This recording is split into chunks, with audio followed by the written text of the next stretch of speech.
It's me, Nim Sony. Welcome to another video. Today I'm working on something a little bit different to what I've been doing for the last few videos.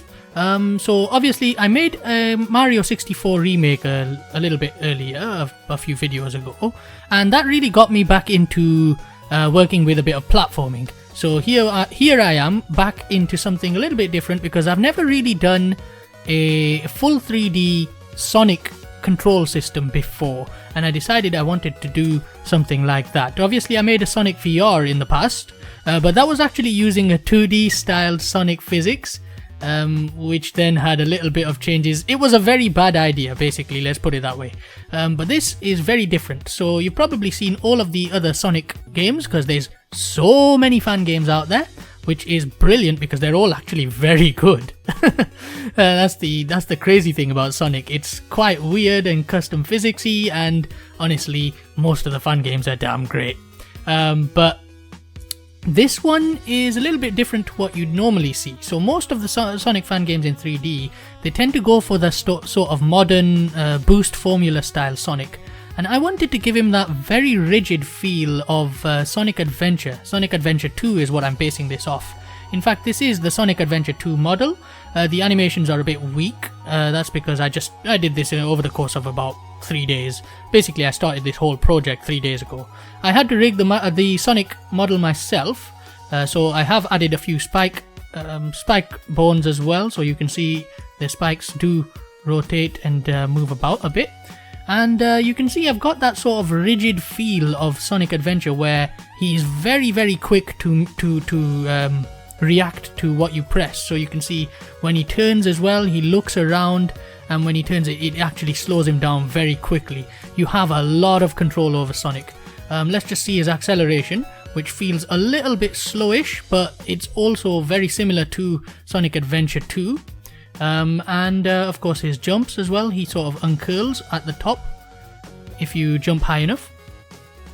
And you can see, of course, I've got the forward boost jump as well. I have added these boosts as well just to test the system, but they're not very good looking. Obviously they're just cubes. You can see the camera is a bit confused a little bit of the time, but that's okay, because this camera I'm trying to sort of work with the Sonic physics itself and try and make a camera that works quite well. So here I'm not pressing any buttons or anything like that. This is literally just the camera by itself moving how I'd want it to, really. It sort of tries to follow Sonic, but at the same time it's a little bit more fluid than just having complete mouse control over everything. And you can see the physics itself is it's sort of I included drag and all of that, so you can see Sonic does get to a top speed. He's about 45 to 50 meters per second at top speed running straight from his own acceleration. The drag is limited after that point, so when you go on a boost, you don't slow down super quickly back down to the 45 to 50 meters per second. You can do these spirals without the boosts, obviously, but a little bit more fun with the boosts. So you can see I've tested a few custom loops that I'm making, because what I'm going to do with this system is I'm going to make a 2D version and a VR version. So a 2D being the on-screen version rather than actual 3D. I completely failed, but that loop you can see is based on the Sonic 3 Sonic and Knuckles Mushroom Hill Zone style loop. I even made a mushroom there, but it didn't really work out very well. You can do the loop, it's just a bit hard to keep straight along there. You can see moving objects to work perfectly, and of course they rotate Sonic, they move him correctly. They also affect his jump and release velocity when he gets off the ground. So you can see he does actually jump into that direction. He inherits velocity from the moving ground. So you can see here I'm not going to press anything, I'll press jump, and you can see he lands back where it was because he does inherit the velocity. We'll try and do this loop one more time. I have to try not to turn much while I'm on this loop because yeah, his falling off threshold is pretty close to the loop's sort of edge, which is a weird way of explaining it. So most Sonic 3D fan games you'll see are using sort of pre-existing code engines like the Blitz Sonic engine, or the more modern one, which is, what's it called, Hedge Physics. So they're not sort of engines themselves, but it's sort of a pre-built set of code to make the Sonic physics work. And I decided I'll sort of make my own. So I'm not using hedge physics or anything. I'm not using the bumper engine or any of that. This is entirely custom code. It's about 500 lines worth in Sonic's movement himself. You can see where I'm running right now is a recognizable place, and if you don't recognize it, can you feel the sunshine? Does it brighten up your day? I can't sing, I don't care. So you can see the boosts do work. I'll just run around this level, just show off the speedy Sonic a little bit.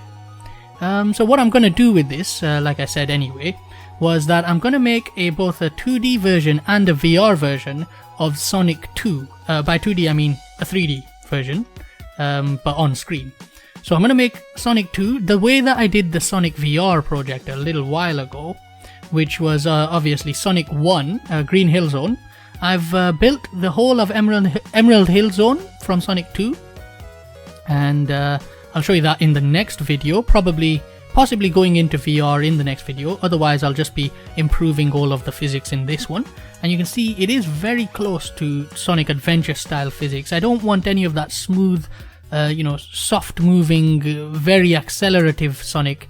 He needs to feel very rigid, very much like you have complete control over him, and that's basically what I'm going for. Let's carry on running a little bit, go over that way and see the other levels from Sonic R as well. Well, I've only put one other level. You can see on the left is actually a test map from Sonic Adventure 2. I completely failed that jump there. Whoop. And over the walls, yeah, everything's a bit of a mess in terms of looks.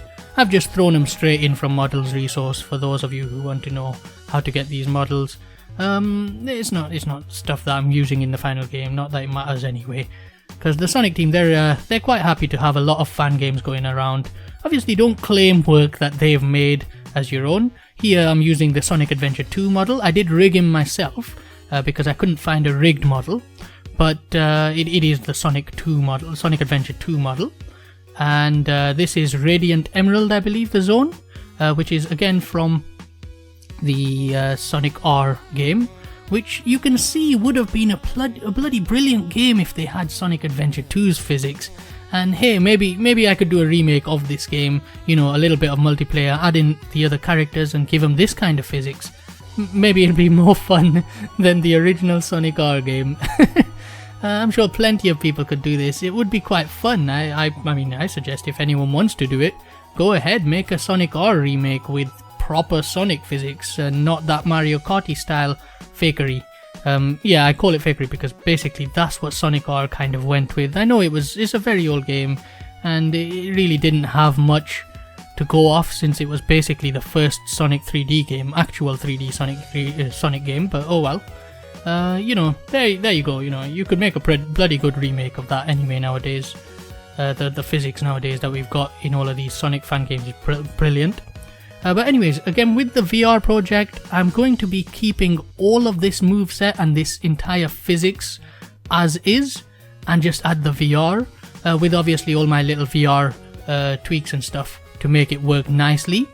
So you'll be feeling this kind of speed, and all the loops and everything from Emerald Hill Zone. The whole of that zone I've already built it, but I'm going to do a little bit more sort of left and rightiness rather than just a straightforward level like I did in the last one, because like I said, the physics of that were not designed for this kind of level structure. And yeah, so I'll be including homing attacks and all of that, and you'll be able to actually control those homing attacks with your hand controllers with VR, so you'll be able to basically target your enemies directly. It'll work pretty well, I hope. And that's pretty much the end of this video. Let's just run Sonic off the edge here, and yeah, that's about it. So have a look forward to the next one, and that's the end of this video. Thanks very much for watching. Goodbye.